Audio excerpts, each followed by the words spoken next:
ever since I started this work, my meditations have been really beautiful, but extremely toiled, extremely difficult, extremely physically painful. And emotionally challenging. And very emotionally challenging. A lot of emotion. So I'm a little taken aback because I wasn't expecting it, but... So you're in the unknown. Let's go. I'm in the unknown. And... and you got a lot of love around you, so surrender to love.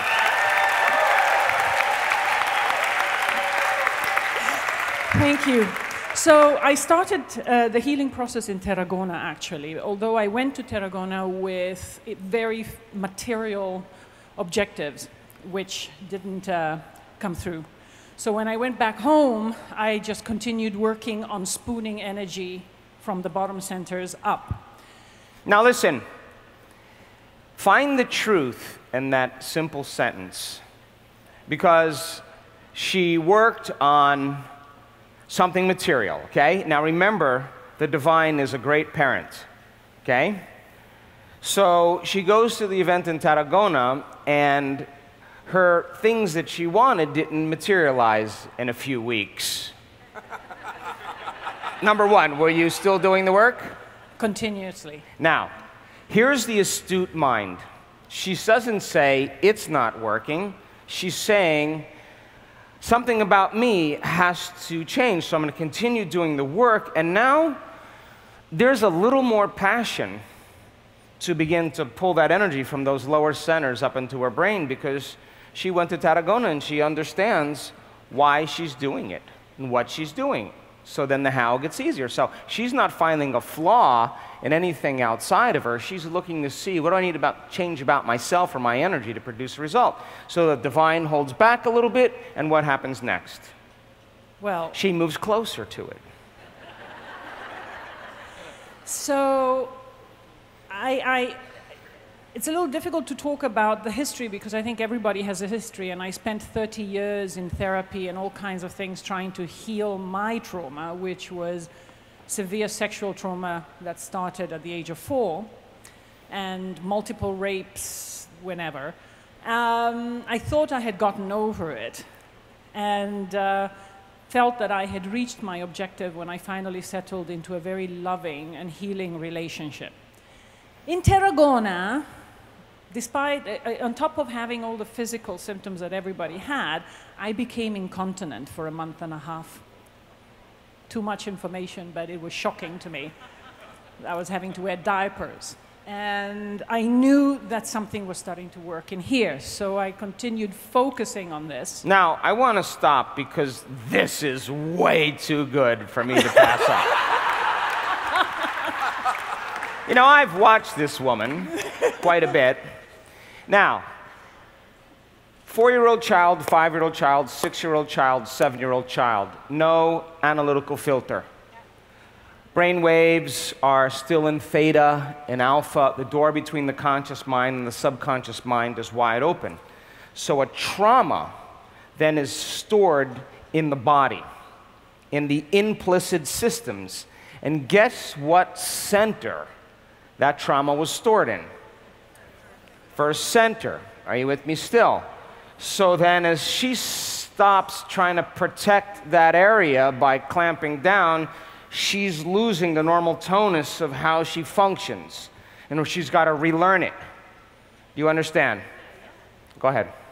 Thank you for explaining that. So getting here was really ridiculous. I made up all kinds of excuses to not come. But I decided to use the challenge for me to learn that I was going to create not through matter, but through wave. So I did a lot of meditations a week leading up to here, and I kept hearing your voice, you're coming. I got here, and I just said, I'm going on a date, and I don't want anything. I just want you to do with me whatever it is that you need to do to make me happy, to make me want to live. Because this...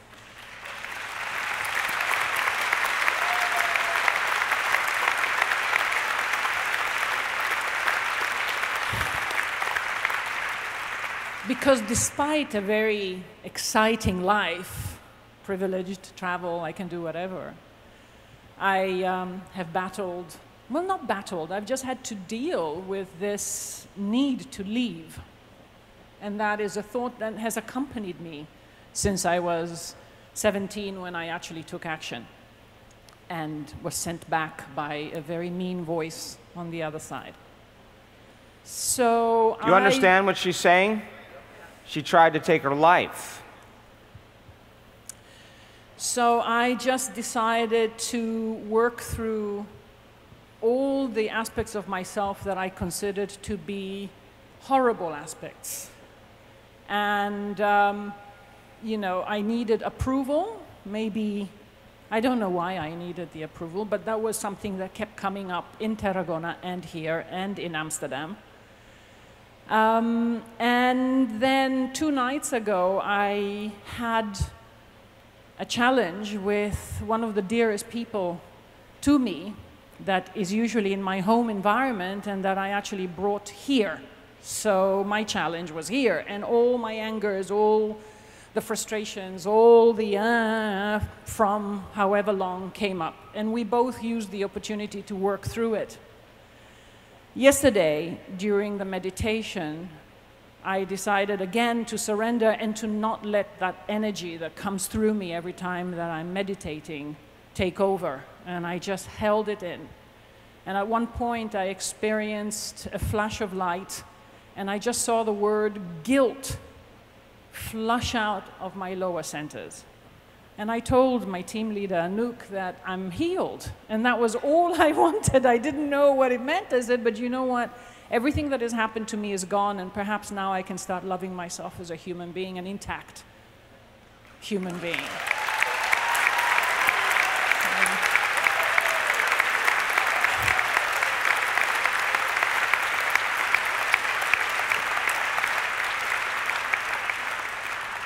So in this morning's meditation, on the beach, I kept walking towards a future of myself really, really whole and really happy. And you know what?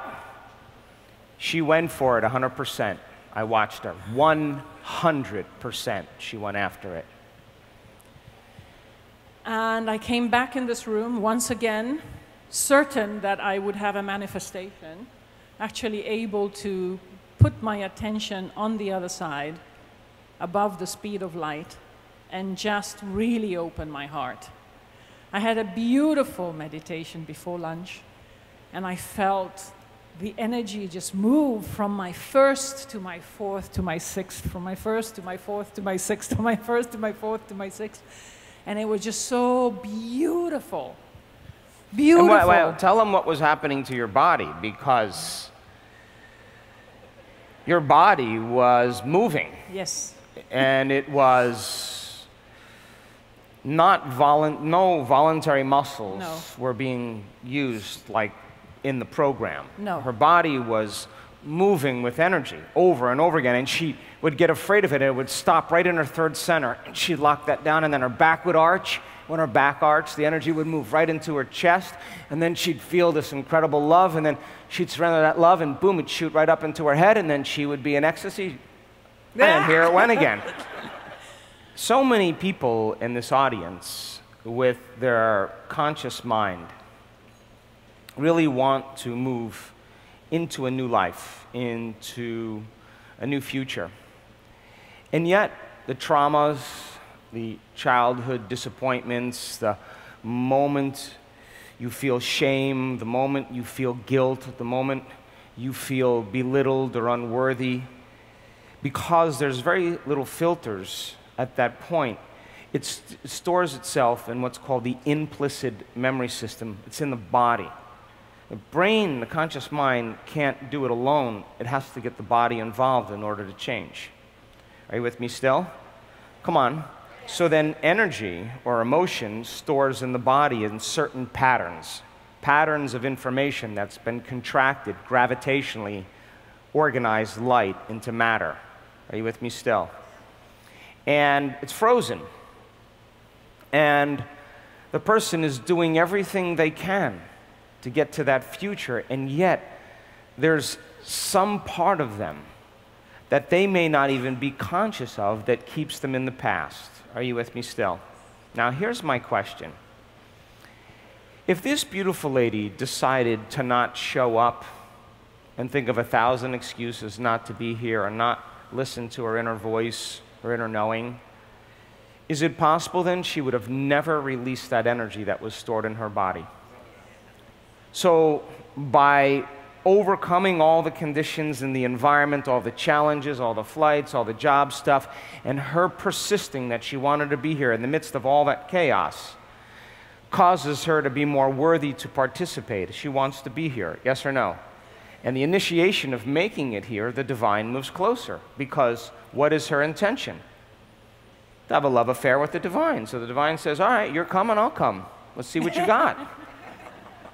Are you with me still? Now, child is sexually abused or sexually molested. It's very confusing for a child because they start to confuse love with all kinds of wrong things. Are you with me still? And they don't understand why they're doing it, and that confusion also is a very disorganized energy as well. And then when a child starts to grow and starts to learn and starts to listen and starts to go to school and go to church, and all of a sudden sex becomes a bad thing, or she begins to learn about sex and all of a sudden she feels this overwhelming guilt, like she may have done something wrong, and then every time the thought comes up that's around sex, she contracts more energy in her body. Are you with me still? And her body's reliving the past over and over again, chemically, energetically, emotionally, genetically. It's stored in that system. Are you with me still? And you go through life and you loosen up and you try to figure it out, and then, all of a sudden you realize the feelings that you have that you want to change just never go away. And no person, no drug, no sports car, no wardrobe, no facelift, no nothing is going to change it. No gambling, no addiction is going to make it go away. And this is the moment the soul begins to ask the same question: is there more? So, I watched her move energy the first night. That energy awakened in her. I watched her walk on the beach. I watched her do the meditations yesterday. She's all in. She's not going half speed. She's like, I just want to be happy again. And all of a sudden, happiness has nothing to do with material things. And now the divine moves a little closer, and she'll feel less lack, less separation when that energy begins to baptize her. And you tell me, that was love, was it not? It was so gorgeous. It was love. Ecstasy love. Yes, yes. It was divine. You know how you speak? It was divine. It is divine. It is divine. Now,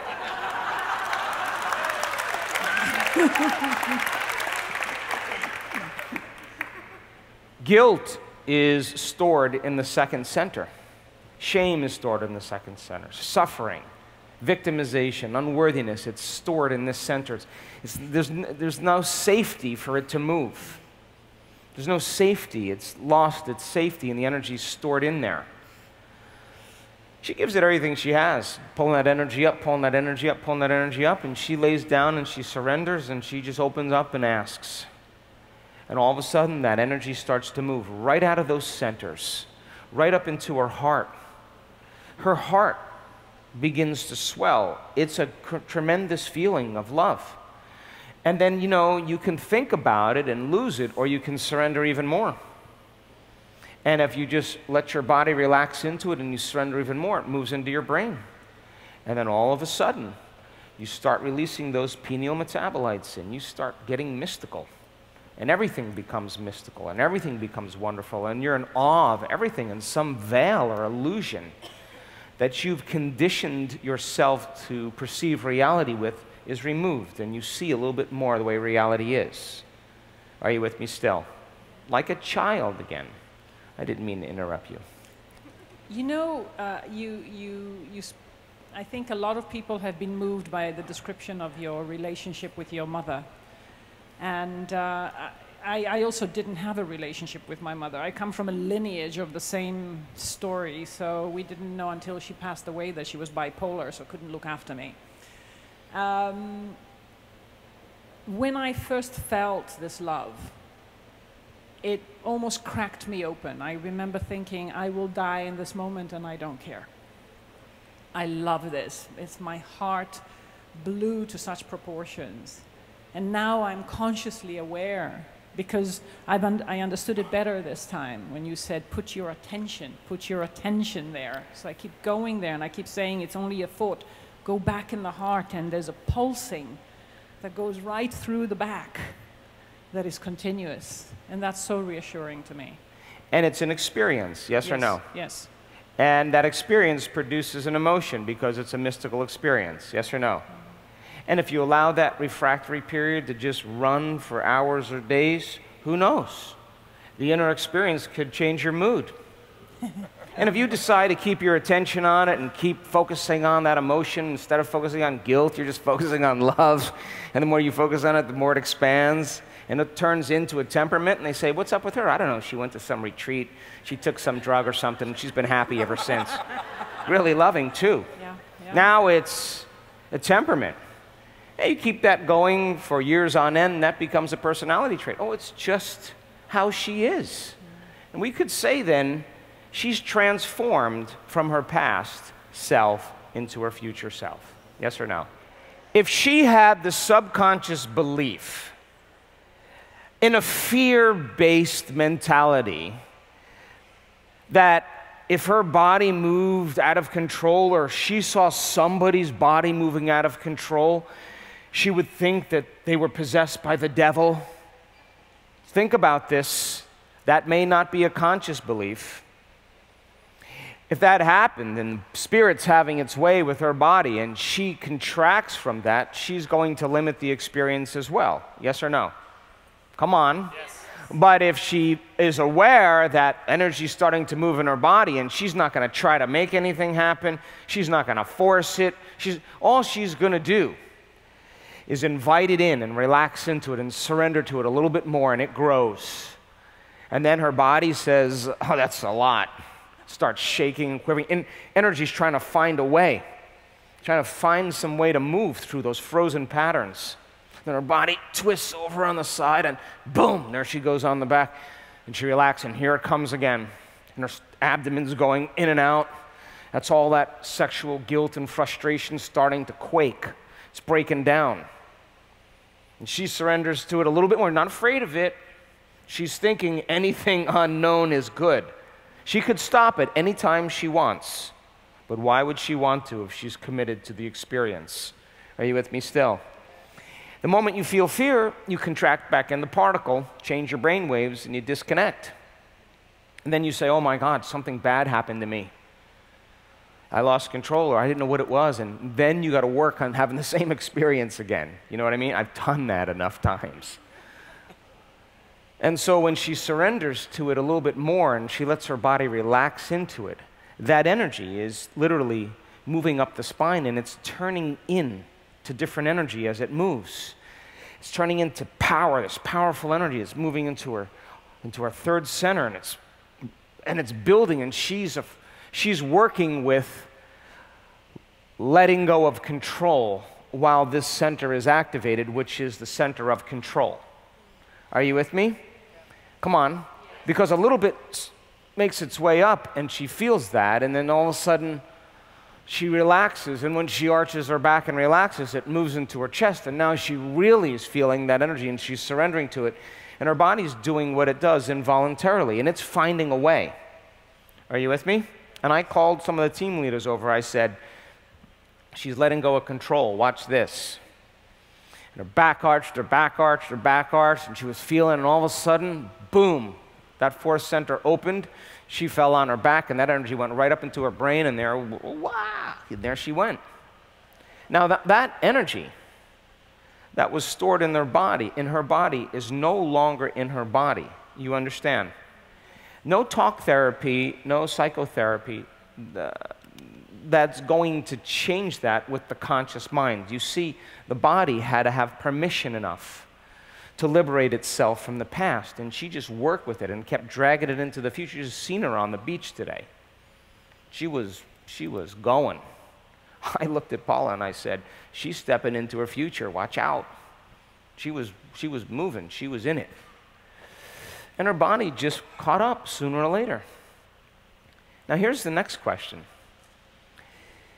With that incoherent energy that's taking place in the second center, just curious now, I'm going out on a limb, could that incoherent energy create an ovarian tumor, a colon cancer?